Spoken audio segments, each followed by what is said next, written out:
Back again. Last time we ended when we were to start the laws of reflection of light. The laws of reflection of light, there are two. They are two, and this states that when you're taught to state the laws, you must state both of them. That's when you will score all the marks. The first one states that the incident ray, the reflected ray, and the normal at the point of incidence all lie in the same plane. All lie in the same plane. So saying the normal is not a ray. And then the second one is the angle of incidence is equal to the angle of reflection. Those are the two laws of reflection that we have. Then we have an experiment here to verify the laws of reflection. In this experiment, we get a reflecting surface, place it there. Then we get pins. We can label our first pins P1, P2, and then we get other two pins, more two pins, P3 and P4. We just label our pins.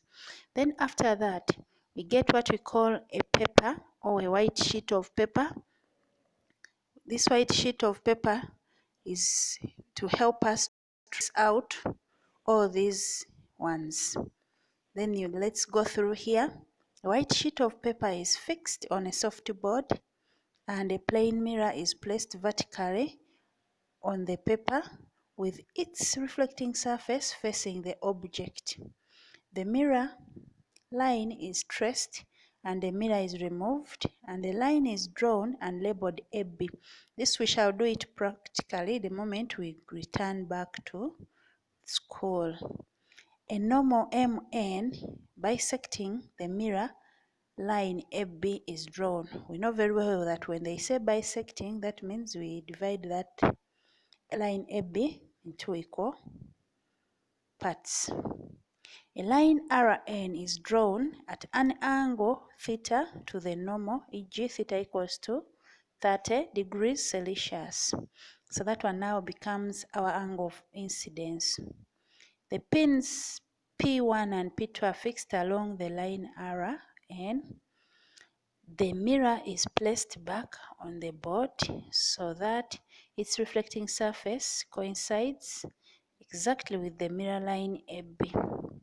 The images P1 and P2 are viewed in the mirror and the other pins P3 and P4 are fixed such that they are in line with the images of P1 and P2. That one is practically done. You just place this P1 first, you put back the mirror, then you look on the opposite side of these ones.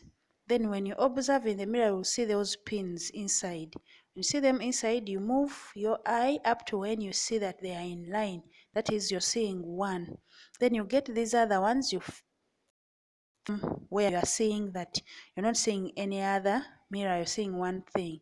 Then you make sure that these ones are also in line. You fix even the fourth one. Then at the end, the pins P3 and P4 are removed and the line NS is drawn. The angle R is measured and recorded. So our observation, it is found that angle I equals to angle R. There we have finished to prove the law that angle of incidence equals to angle of reflection.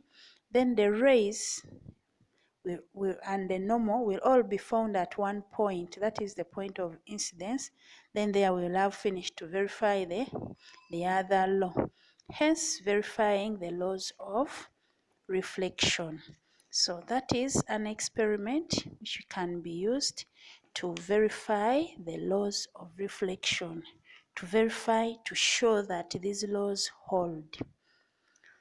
Then after having looked at that, now we have what we call types of reflection. The types of reflection are two that we are going to look at here. We have regular reflection, and here regular reflection simply means reflection which occurs when parallel incident beam falls on a plane. The word is plane, that one, instead of a place. Falls on a plain, smooth surface and it is reflected across a parallel beam. So here, parallel rays will be incident on a plane smooth surface, and this smooth surface will reflect them as parallel rays or parallel beam. Examples of smooth plane, we have a plane mirror. Please, that word you can change it. Beam falls on a place. It is supposed to be a plane. Plane, the spelling is P-L-A-N-E, plane. That is the diagram. Then we have irregular reflection or diffused reflection. This one here you're observing very well. We are seeing these rays are coming as parallel rays. They are falling on a rough surface and then they are reflected in different directions. Reflection occurs when a parallel incident beam falls on a